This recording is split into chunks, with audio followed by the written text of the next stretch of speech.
In this true crime documentary, we uncover the shocking case of 28-year-old teacher, Sarah Chen.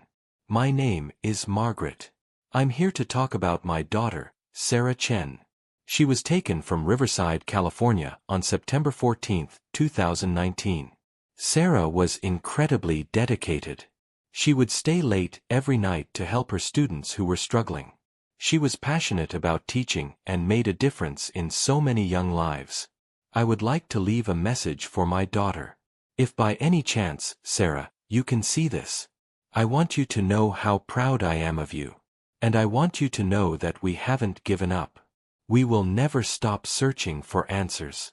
On September 14, 2019, Sarah Chen finished her last class at Riverside Elementary at exactly 3:45 p.m.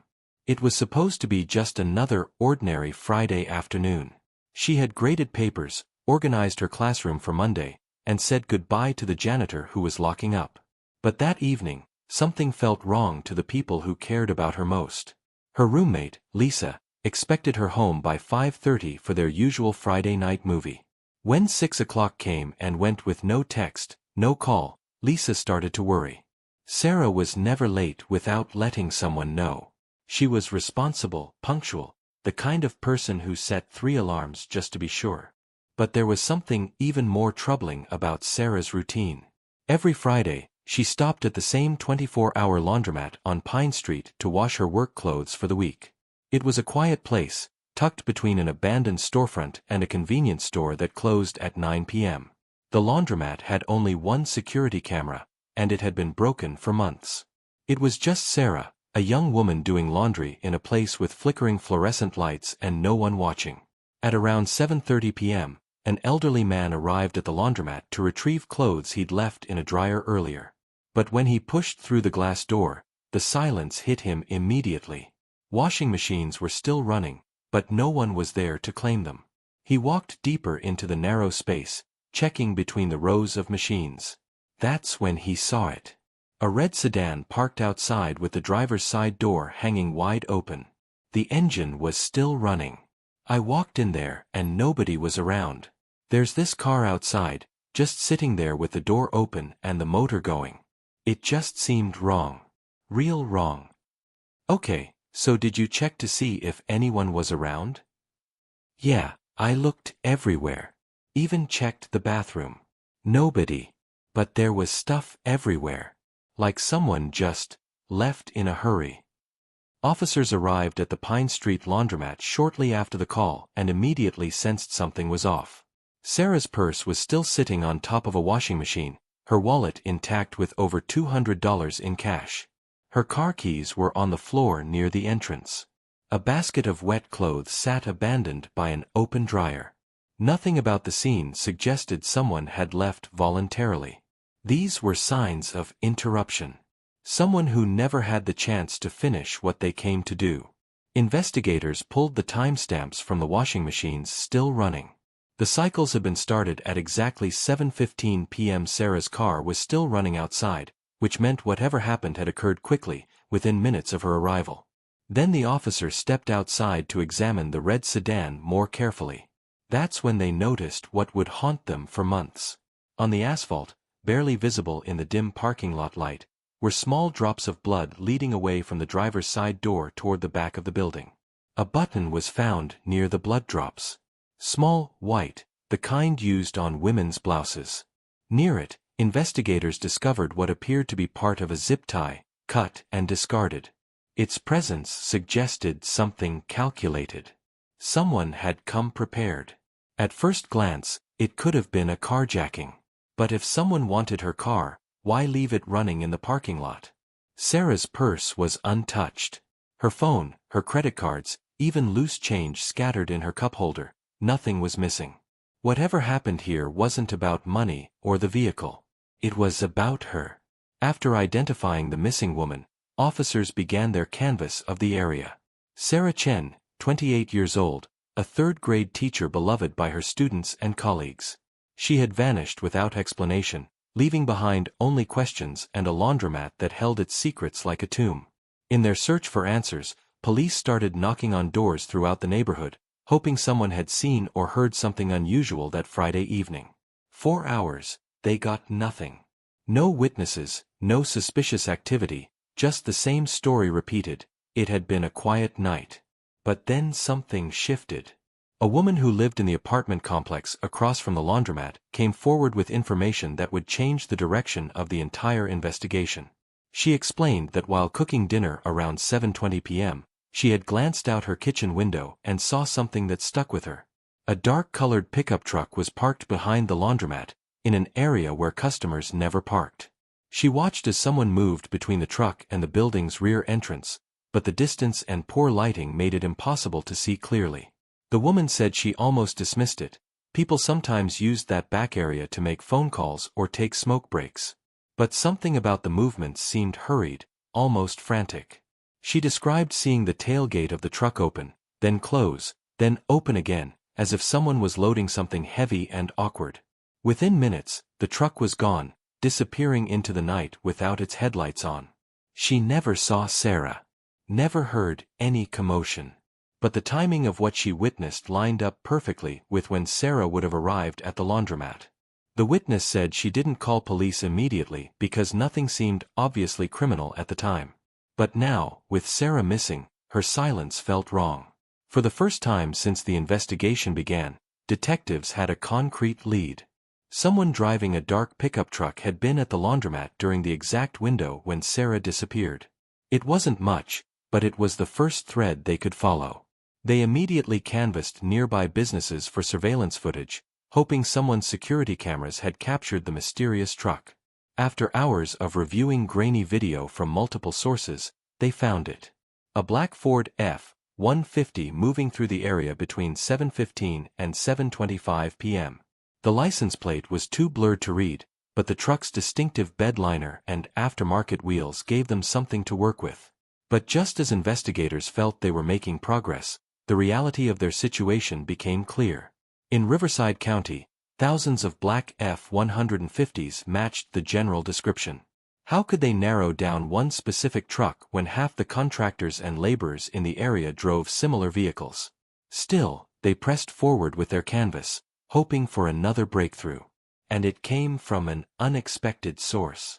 A man who worked the night shift at the convenience store next to the laundromat approached detectives with information he'd been wrestling with for days. He said that earlier in the week, Wednesday to be exact, he had noticed someone watching the laundromat from across the street. The man was sitting in a dark pickup truck, just parked there for over an hour during the evening hours. The store clerk found it odd because the truck's driver never came in to buy anything, never used the payphone, just sat there watching people come and go from the laundromat. When the clerk stepped outside for a smoke break, he got a clear look at the person behind the wheel. He described a white male, possibly in his 40s, wearing a baseball cap pulled low over his face. But what unsettled the clerk most was the man's behavior when he realized he was being watched. Instead of driving away normally, he started his truck and left quickly, as if he'd been caught doing something he shouldn't. Based on the clerk's detailed description, investigators worked with a sketch artist to create a composite drawing. The image was distributed to every news outlet in the region, posted on social media, and shared with police departments throughout Southern California. For the first time, they weren't just looking for Sarah. They were hunting for the man who might know what happened to her. Days stretched into weeks. Weeks became months. Despite the composite sketch, despite the truck description, despite hundreds of tips from concerned citizens, Sarah remained missing. The case that had initially mobilized an entire community slowly began to fade from daily conversation. By the spring of 2020, the investigation was reclassified as cold. Another file in a cabinet full of unsolved disappearances. 911, what's your emergency? There's a woman here. She's hurt real bad. She's been shot. She's barely breathing.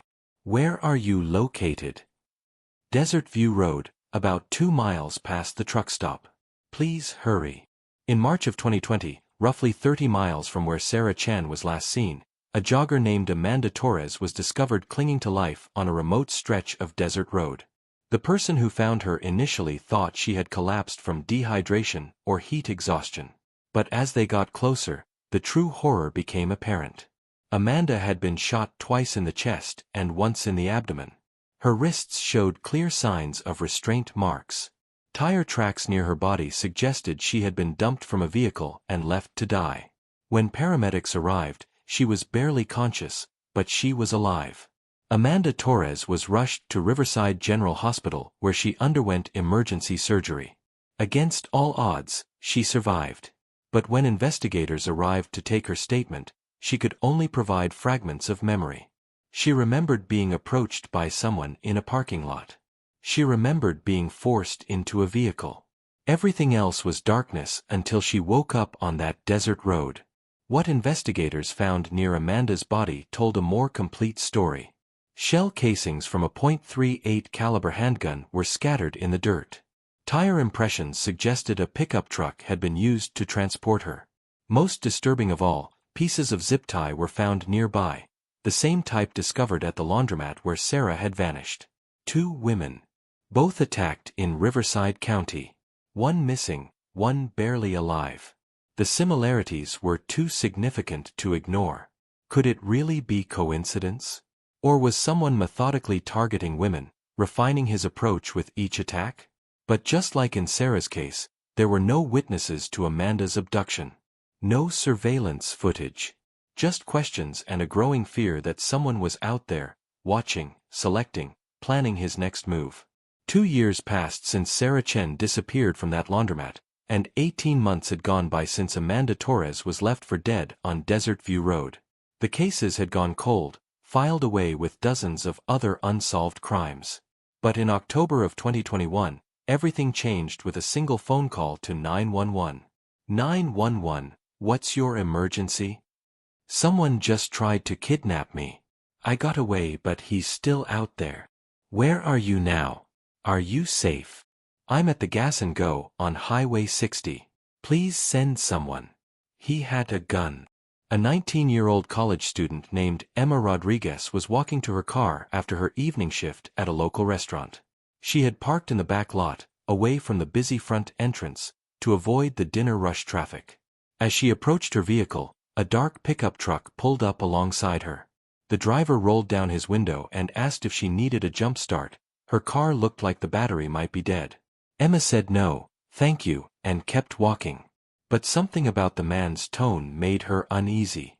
As she unlocked her car door, she heard the truck's door slam shut. Footsteps on gravel. She turned to see the man approaching with something in his hand. In that moment, instinct took over.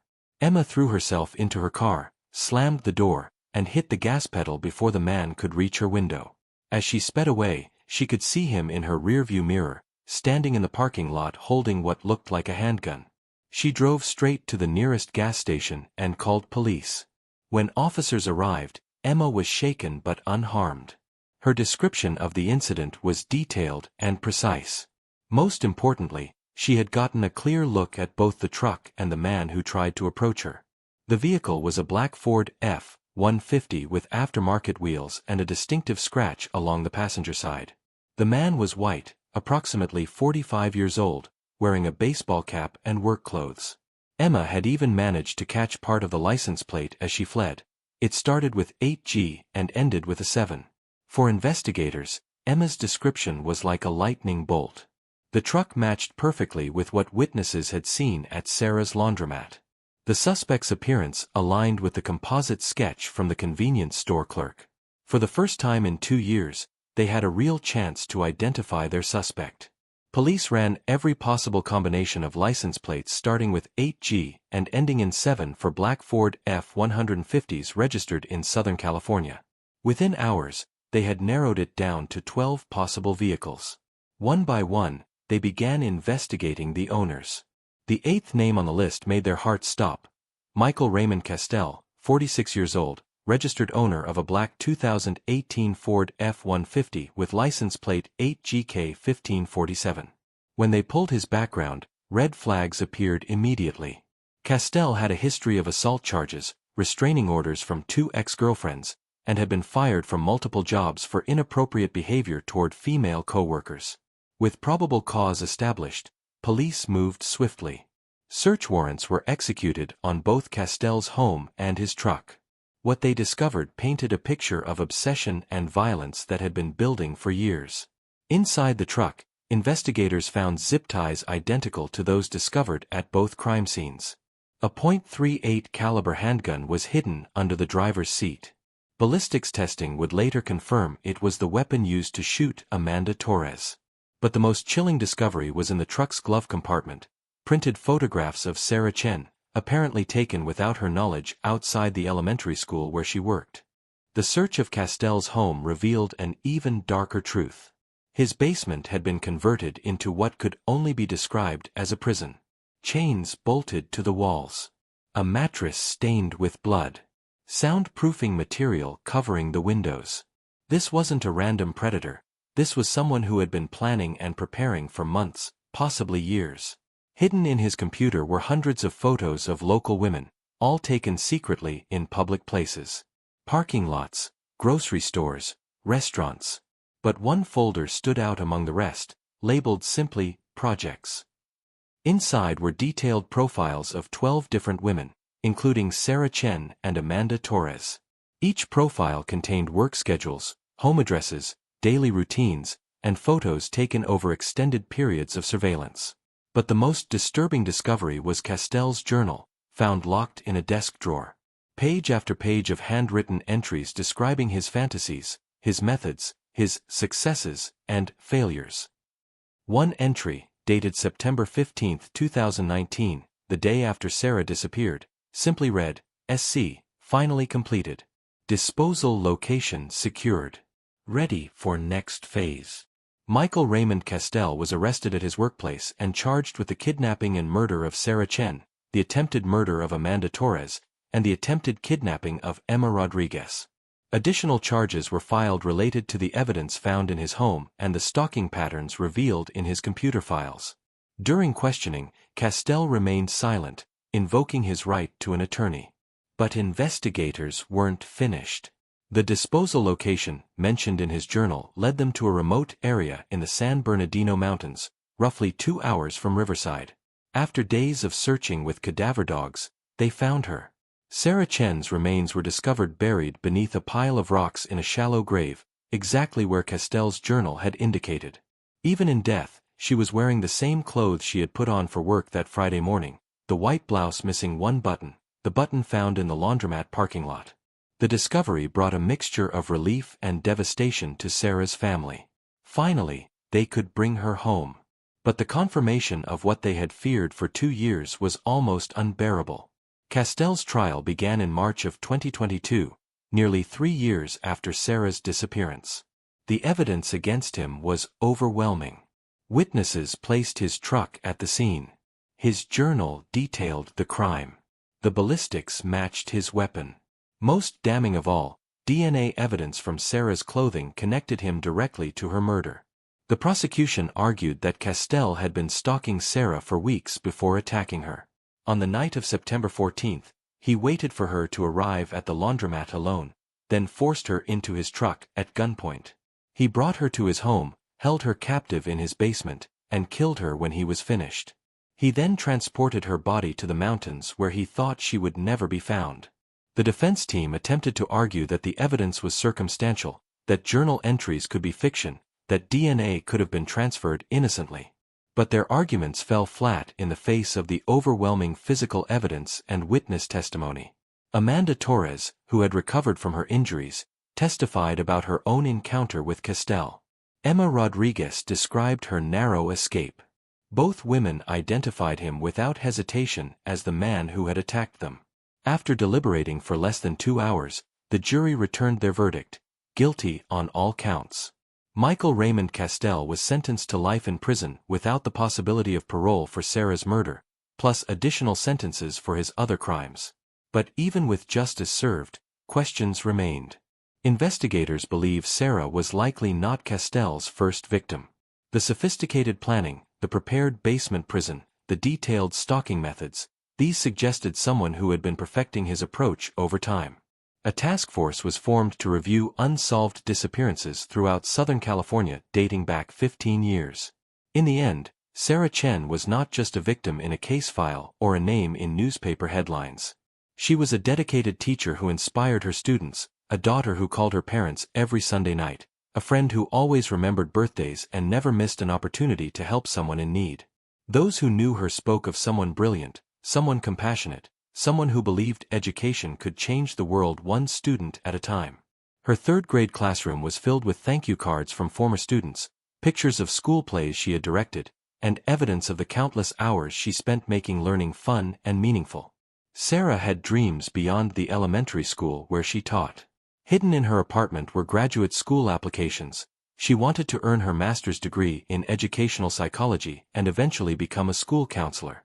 She believed every child deserved someone who would listen, who would understand, who would advocate for them when no one else would.